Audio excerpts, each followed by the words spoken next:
दोस्तों, अपना pen India में आपका स्वागत है। आज हम अपना पेन इंडिया में एक नए ऑटो पैन कार्ड सर्विस के बारे में आपको जानकारी देंगे या कैसे काम करना है इसके बारे में। तो चलिए मैं सबसे पहले वेबसाइट में आ जाता हूँ। गूगल में आप अपना पेन इंडिया या फिर सीधा लिंक बार में अपना पेन इंडिया .co.in टाइप करेंगे।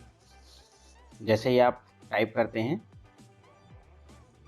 तो आपको कुछ इस तरह का इंटरफेस देखने को मिलेगा। मैं आपको बताना चाहूँगा यह बहुत ही अच्छा फंक्शन हमने लाया है। इसके बारे में आप ध्यानपूर्वक वीडियो देखिए। सबसे पहले लॉगिन करिए। अगर आपके पास लॉगिन आईडी या पासवर्ड नहीं होगा तो नीचे में रजिस्टर ए न्यू अकाउंट करके दिया हुआ है, उससे रजिस्ट्रेशन कर लीजिए। मेरे पास लॉगिन आईडी पासवर्ड है तो मैं डायरेक्ट आपको लॉगिन करके बताऊँगा। तो चलिए मैं ये लॉगिन कर रहा हूँ। कुछ इस तरह का इंटरफेस देखने को मिलता है और यहाँ पर हमारा सबसे पहले पैन कार्ड के लिए एक नंबर बॉक्स है एनएसडीएल का पैन कार्ड की अप्लाई करने के लिए। यहाँ पर मैं अंदर में आप जाऊँगा और यहाँ पर हमने एक नया फंक्शन जोड़ा हुआ है। ध्यानपूर्वक देखिए इस नए फंक्शन के बारे में। यहाँ पर एक new pan card autofill option हमने जोड़ा है। इसके बारे में आपको आज पूरी तरीके से जानकारी दूंगा। सबसे पहले बताना चाहूँगा, यहाँ पर ये न्यू पैन कार्ड पहले हम बनाते थे या पूरी तरह से पेपर से हम बोलना चाहिए फॉर्म 49A को भरते थे और सबमिट करते थे। यहाँ पर हमने जो ऑटोफिल सॉफ्टवेयर लाया है या पूरी तरीके से बिल्कुल आपको हाथ से भरने की कोई ज़रूरत नहीं है। तो आप बिल्कुल, मेरा आपको प्राथमिकता है कि आप बोलना चाहिए, आपको बताना चाहूँगा कि आप पहले की तरह ही काम करिए। अगर पेपर से बनाते हैं तो आपका बोलना चाहिए ज़्यादा अच्छा है, पर अगर आपको किसी को समय बचाना है तो आप ऑटोफिल ऑप्शन में आइए, क्योंकि इसमें चार्जेस थोड़ा सा ज़्यादा है, 15 रुपये ज़्यादा है, पर आपका इसमें समय बचता है। फिर भी आप देख लीजिए आपको जिसमें फ़ायदा है, क्योंकि ऑटोफिल सॉफ्टवेयर मात्र समय बचाने के लिए हम लोग यह सर्विस आपके पास लाए हुए हैं। तो चलिए मैं अंदर में आपको एक फॉर्म भर के पूरी तरह से इसका डिटेल बता देता हूँ कि इसमें कैसे काम करना है, क्या इसके फीचर्स है। जैसे ही मैं अंदर जाता हूँ, यहाँ पर आपको बताना चाहूँगा, सबसे पहले हम पुराने इस टाइप से ये फॉर्म 49A जो आपको दिख रहा है, इसको हम अपने हाथ से भरते थे और हाथ से भरने के बाद पीडीएफ बनाते थे और सबमिट करते थे। ये पहले हम इस तरह का काम करते थे, पर अभी हमने जो ऑटोफिल लाया है इसमें फॉर्म 49 भरने की बिल्कुल भी ज़रूरत नहीं है। मात्र आपको एक फ़ोटो, सिग्नेचर और कस्टमर का आधार कार्ड, यही बस अपलोड करना है। बाकी आपका कोई भी फॉर्म 49 हाथ से भरने की ज़रूरत नहीं है। आज मैं आपको एक पैन कार्ड भर के बताऊँगा, ताकि आप कोई भी आपको कन्फ्यूजन ना रहे। सबसे पहले मैं अपना एरिया कोड ले लेता हूँ। आप अब जैसे अपना एरिया कोड जो भी होगा, भोपाल होगा, पुणे होगा, वो ले लेंगे। मेरे केस में मैं जांजगीर से हूँ तो मैं जांजगीर लेता हूँ। मैं जांजगीर का जे लिया और जे में क्लिक किया हूँ और जैसे एरिया कोड मुझे दिख गया मैं सेलेक्ट किया हूँ। सेलेक्ट करने के बाद आपको यहाँ पर कैटेगरी मिलेगा। कैटेगरी में मैं बोलना चाहिए इंडिविजुअल, कोई आपको जानकारी हो कि कोई भी महिला, पुरुष, बच्चे, इन सभी का इंडिविजुअल में ही पैन कार्ड अप्लाई होता है, तो मैंने यहाँ पर इंडिविजुअल सेलेक्ट कर लिया। इसके बाद फिर हम जस्ट बोलना चाहिए यहाँ पर जैसे ही हम करते हैं, यहाँ पर टाइटल है श्री, श्रीमती, जो भी लेडीज़ होगा तो लेडीज़। मैं अपने केस में अभी एक पुरुष का बोलना चाहिए पैन कार्ड बनाना है। यह वीडियो मात्र डेमो है दोस्तों, इसलिए ध्यानपूर्वक मैं आपको बस समझाने के लिए वीडियो बना रहा हूँ। तो ये चीज़ ध्यानपूर्वक आप देखिए। यहाँ मैं मान के चलिए एग्जाम्पल किसी का नाम ले लेता हूँ। किसी का नाम रमेश कुमार शर्मा है, ठीक है?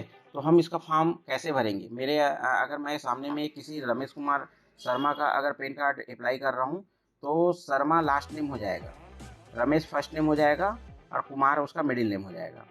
आप कई नए यूज़र रहते हैं, वो बहुत अक्सर मिस्टेक करते हैं कि जैसे सिंगल नेम किसी का है, जैसे ओनली रमेश आधार में है, तो हमेशा ध्यान में रखिएगा लास्ट नेम में लिखना बहुत ज़रूरी है।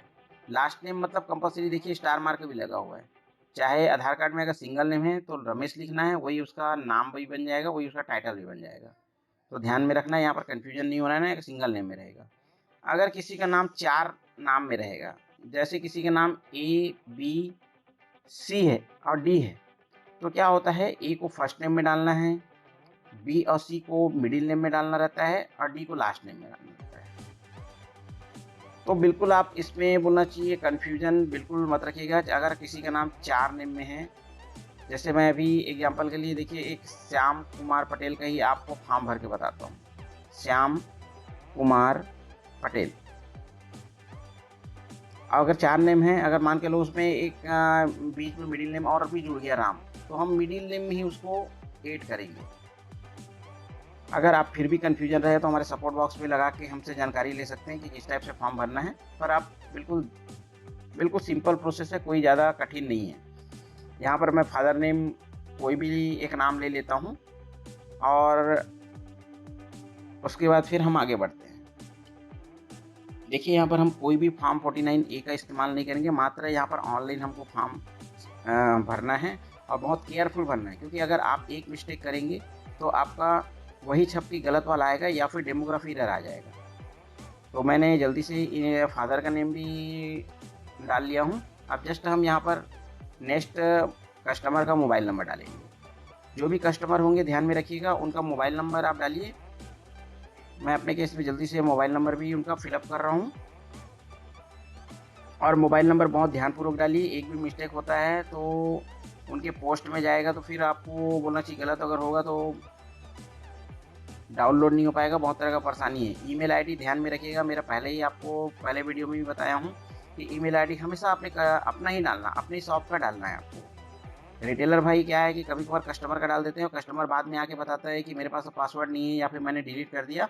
इसलिए मेरा एक हमेशा सलाह रहता है कि मेल आईडी आप अपने शॉप का ही डालिए। 2 मेल आईडी यूज़ करिए, एक हफ्ता एक मेल आईडी को यूज़ करिए, एक हफ्ता किसी और एक मेल आईडी को, मतलब 7-7 दिन में आप अपना चेंज करते रहिए। उससे क्या है, गवर्नमेंट के आप नज़र में नहीं आएंगे कि एक ही मेल आईडी यूज़ कर रहे हैं करके। नेक्स्ट हम डेट ऑफ बर्थ भरेंगे। डेट ऑफ बर्थ ध्यानपूर्वक आपको फिलअप करना है, क्योंकि अगर डेट ऑफ बर्थ आपने मिस्टेक किया तो फिर वही छप के गलत डेट ऑफ बर्थ आएगा।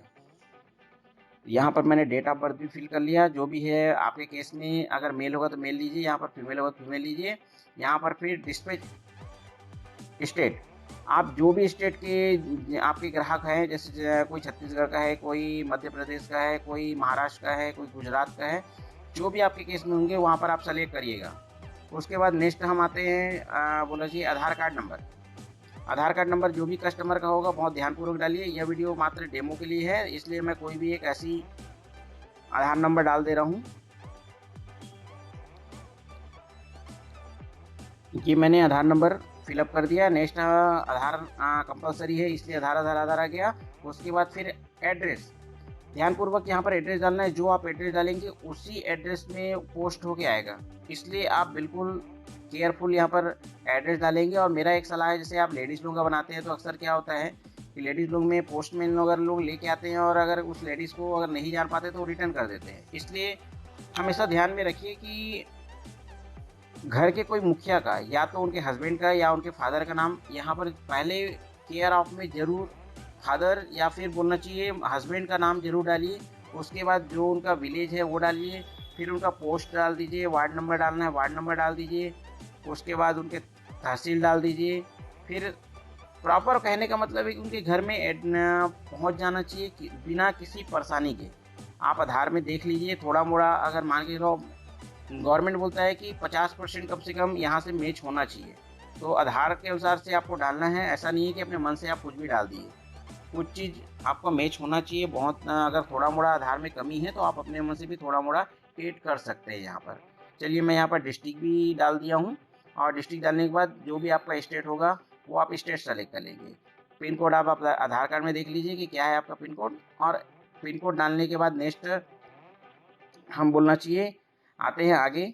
ध्यान में रखिएगा, मैं आपको पहले ही बताया था इसमें थोड़ा सा फीस ज़्यादा है, 15 रुपये ज़्यादा है, पर 15 रुपये आपका यहाँ पर पेपर आपका फॉर्म 49 है, हाथ से भरने का बोलना चाहिए, आपको समस्या ख़त्म, टाइम वेस्ट कम, और पैन कार्ड भी जल्दी आएगा। ये भी चीज़ ध्यान में रखिएगा, इसमें पैन कार्ड जल्दी आएगा। ये फीचर्स बहुत ही अच्छा है उन यूज़र के लिए जिनको बोलना चाहिए बिल्कुल समय नहीं रहता, और मात्र यहाँ पर आधार कार्ड, पैन कार्ड और सिग्नेचर को हमको अपलोड करना रहता है। बस इतना ही काम है। फॉर्म 49 भरने का बिल्कुल ज़रूरत नहीं है, बिल्कुल कंफ्यूज नहीं हुई कि ऑटो फंक्शन क्या है करके। तो ये मैंने पूरा केयरफुल भर लिया है, और मैं यहाँ पर चलिए अब जल्दी से आपको फ़ोटो, सिग्नेचर और आधार कार्ड का फ्रंट और आधार कार्ड का बैक अपलोड करके आपको बताता हूँ। इसके लिए मैं स्कैनिंग करूँगा। NPS 2 सबसे बेस्ट सॉफ्टवेयर होता है, मैं आपको पहले ही बता चुका था इसके पहले वीडियो में। अगर वो वीडियो आप नहीं देखे होंगे तो जो फॉर्म 49A भर के हम फिलअप करते हैं उसको आप उस वीडियो को ज़रूर देखिए, यूट्यूब ऑप्शन 18 नंबर बॉक्स में जाके। तो चलिए जल्दी से मैं आपको NPS 2 यहाँ पर चालू कर रहा हूँ और एक फ़ोटो स्कैन करके यहाँ पर अपलोड करके आपको एक पूरी तरह से ये ऑटो फिल फंक्शन मैं आपको अप्लाई करके बताता हूँ। तो मैं NPS 2 सॉफ्टवेयर ओपन कर रहा हूँ और अपने यहाँ पर एक चीज़ और बताता हूँ। यहाँ पर NPS 2 जैसे ही चालू होता है उसके बाद आप प्रोफाइल में जाके एक बार ज़रूर सेटिंग में देख लीजिए कि आपका पेपर A4 साइज़ में है कि नहीं, साइज़ A4 साइज़ है कि नहीं, और 200 dpi में वो सेट है कि नहीं। क्या अगर कारण ये है कि 200 dpi में सेट नहीं रहेगा तो फ़ोटो और सिग्नेचर की क्वालिटी बहुत ही पुअर आएगा। इसलिए थोड़ा-सा आपको यहाँ पर बिल्कुल एक बार केयरफुल लेना, बिल्कुल एक बार देख लेना है कि फॉर्म 49A सेलेक्ट हुआ है कि नहीं और 200 dpi है कि नहीं। अगर आपने 200 dpi नहीं डालेंगे तो फ़ोटो का क्वालिटी पुअर आएगा, इसलिए ये ज़रूर देखना है। चलिए मैं अपनी जस्ट अपने प्रिंटर में फ़ोटो डाल दिया हूँ और फ़ोटो डालने के बाद एक स्कैन कर रहा हूँ। ये मैं प्रिंटर में डाल के स्कैन मेरा चालू हो गया है। दोस्तों यह फंक्शन बहुत ही सरल है, एकदम मात्र बोलना चाहिए फ़ोटो स्कैन करना है, सिग्नेचर स्कैन करना है, आधार कार्ड स्कैन करना है, अपलोड करना है। तो ये मेरा फ़ोटो जस्ट स्कैन हो रहा है। आप देखिए सिंपल, बहुत ही सिंपल प्रोसेस है। अगर आपको स्कैन अगर करना नहीं आता तो एक बार यूट्यूब में NPS 2 स्कैन का पूरा वीडियो देख लीजिए। मेरे यूट्यूब बॉक्स में वो भी NPS 2 स्कैन का पूरा वीडियो आपके पास अवेलेबल है वहाँ पर। तो ये देखिए यहाँ पर फ़ोटो स्कैन हो गया है। अब इस स्कैन को ऐसे ही अपलोड नहीं कर देना है, एक चीज़ ध्यान में रखिए, इसको जितने इसके एक्स्ट्रा बोलना चाहिए पार्ट है उसको क्रॉप कर देना है। तो जैसे ही आप जाते हैं, मैं यहाँ पर सेव कर रहा हूँ पहले तो फ़ोटो को सेव करने के बाद में मैं क्रॉप करूँगा। आपको पहले देख लीजिए, मैं अभी सेव कर रहा हूँ इसको जो भी नाम से यहाँ पर डेस्कटॉप में इसको सेव कर दिया और सेव करने के बाद मैं आपको फ़ोटो अपलोड करके बताऊँगा। बिल्कुल आपको ज़्यादा इसमें तामझाम नहीं है फ़ोटो को करने के बाद। चलिए आगे मैं आपको इसको मैं क्लियर कर लेता हूँ और नेक्स्ट आपको बताता हूँ। मैंने सिग्नेचर को करना है, तो सिग्नेचर को करने के लिए ध्यान रखिए, मैं कस्टमर का आधार कार्ड, पैन कार्ड, आधार कार्ड का सामने का पेज, पीछे का पेज को पहले फ़ोटोकॉपी किया हूँ और उसके नीचे में सिग्नेचर करा के मोबाइल नंबर कस्टमर का डाल दिया हूँ और उसके बाद मैं स्कैन कर रहा हूँ। तो आपको भी ऐसे ही अगर करते हैं तो ज़्यादा अच्छा होगा, कारण ये है कि उसमें आपका टाइम बचेगा। देखिए मैं आधार कार्ड का सामने का पेज, पीछे का पेज और उसी पेज में नीचे में मैं सिग्नेचर भी करा लिया हूँ कस्टमर का। यहाँ पर आप थोड़ा-सा मैं सिक्योरिटी पर्पज़ से इसको धुंधला रखा हूँ, पर आप ध्यानपूर्वक देख सकते हैं कि नीचे में हल्का-सा आपको सिग्नेचर दिख रहा होगा और कॉन्टैक्ट नंबर दिख रहा होगा। ये क्या है, आपका रिकॉर्ड भी रखने के लिए आपके लिए अच्छा है। तो A4 साइज़ का पेपर में आप बिल्कुल इस टाइप का बोलना चाहिए, आगे का पेज और पीछे का पेज और उसी पेज में बोलना चाहिए सिग्नेचर भी करा लीजिए। तो चलिए मैं इसको जल्दी से पूरी तरह से पेज को यहाँ पर सेव भी कर रहा हूँ और आगे आपको कैसे उसको सिग्नेचर को क्रॉप करना है उसके बारे में भी आपको थोड़ा-सा जानकारी यहाँ पर दूँगा। तो वीडियो बहुत ध्यानपूर्वक देखिए दोस्तों, और कहीं भी आप बिल्कुल ना बोलना चाहिए स्किप ना करें। तो देखिए मैं अभी ये फ़ोटो अपलोड कर रहा हूँ। यहाँ पर वो फ़ोटो जो मैं सेव किया हुआ था उसको मैं अपने डेस्कटॉप में रखा हुआ हूँ। तो यहाँ पर मैं डेस्कटॉप से वो फ़ोटो को ले लेता हूँ। देखिए मैं अभी पूरा ये पेज पूरा बड़ा A4 साइज़ में था, इसको मैं क्रॉप करूँगा। हमारे सॉफ्टवेयर में ही क्रॉपिंग करने के लिए ऑप्शन दिया हुआ है। देखिए मैं यहाँ से क्रॉप कर रहा हूँ इसको। जितने भी एक्स्ट्रा फीचर है इस पेज में उसको मैं हटा रहा हूँ और यहाँ पर ओनली फ़ोटो का जो पार्ट है वही बस मैं लूँगा और यहाँ पर बोलना चाहिए क्रॉप कर दूँगा। तो ये मेरा फ़ोटो रेडी हो गया दोस्तों और ये मैं क्रॉपिंग करूँगा। बिल्कुल ऐसे ही आपको यहाँ पर अपलोड करना है, ज़्यादा आपको कोई परेशानी नहीं है। ये देखिए क्रॉप हो गया और ये बोलना चाहिए मेरा फ़ोटो वहाँ पर अपलोड हो गया। इसके बाद जस्ट बोलना चाहिए सिग्नेचर। सिग्नेचर के लिए भी सेम ऐसे ही करना है। आप वहाँ पर सिग्नेचर में और सिग्नेचर के लिए भी सेम देखते रहिए। ये मैं सिग्नेचर के लिए यहाँ पर आया और सिग्नेचर को मैं क्रॉप करूँगा। ये मैं सिग्नेचर भी मैं क्रॉप कर रहा हूँ। आपको भी ऐसे ही करना है। आप अलग चाहे तो अलग भी कर सकते हैं, ऐसा नहीं है कि आप A4 साइज में ही बोलना चाहिए, करना जरूरी नहीं है। हमको इस सिग्नेचर से मतलब है। ये मैं क्रॉप करके सिग्नेचर भी मेरा अपलोड हो गया। अब इसके बाद आधार कार्ड का सामने का पेज और आधार कार्ड का पीछे का पेज। आप चाहे तो इस पूरे पेज को भी अपलोड एक ही बार में कर सकते हैं, पर मैं अभी आपको क्या है, कई हमारे रिटेलर रहते हैं वो सामने का पेज को अलग बोला चाहिए, ओरिजिनल को भी कई लोग डायरेक्ट स्कैन कर लेते हैं, तो ऐसा भी आप कर सकते हो, हमको उससे दिक्कत नहीं है। पर मैं अक्सर आपको सलाह दूंगा कि आप अपना A4 साइज में इस टाइप का फोटो कॉपी करके रखिए, अपने पास रिकॉर्ड भी रखिए।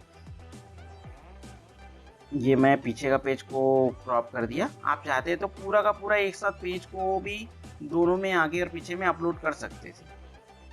तो ये देखिए यहाँ पर मेरा फोटो, सिग्नेचर, आधार कार्ड का सामने का पेज, आधार कार्ड का पीछे का पेज, सब चीज़ क्रॉपिंग हो गया और मैं अप्लाई नाउ करूँगा। अप्लाई नाउ करने के पहले एक बार बिल्कुल ध्यानपूर्वक आप चेक कर लीजिए कि कोई आपकी तरफ से कोई मिस्टेक तो नहीं है, किसी प्रकार का कोई भी स्पेलिंग में। कारण ये है कि अगर थोड़ा सा भी एक भी मिस्टेक करते हैं तो आपका पैन कार्ड छप के गलत आएगा, कस्टमर आपके परेशान होंगे, समय उनका वेस्ट होगा। इसलिए बिल्कुल यहाँ पर केयरफुल ध्यान से एड्रेस वगैरह सारा चीज़ एक-एक फीचर्स को ध्यानपूर्वक देखिए और उसके बाद अप्लाई नाउ करिए। मैं जैसे ही अप्लाई नाउ किया, ये मेरा फॉर्म देखिए प्रोसेस हो गया और सबमिट हो गया। जैसे ही सबमिट होता है, यहाँ पर कुछ देर बाद 5 से 10 मिनट में कंपनी द्वारा आपके फॉर्म को चेक किया जाएगा और यहाँ पर एक्नॉलेजमेंट नंबर आपको दे दिया जाएगा। बहुत ही सरल फंक्शन है दोस्तों ऑटोफिल का।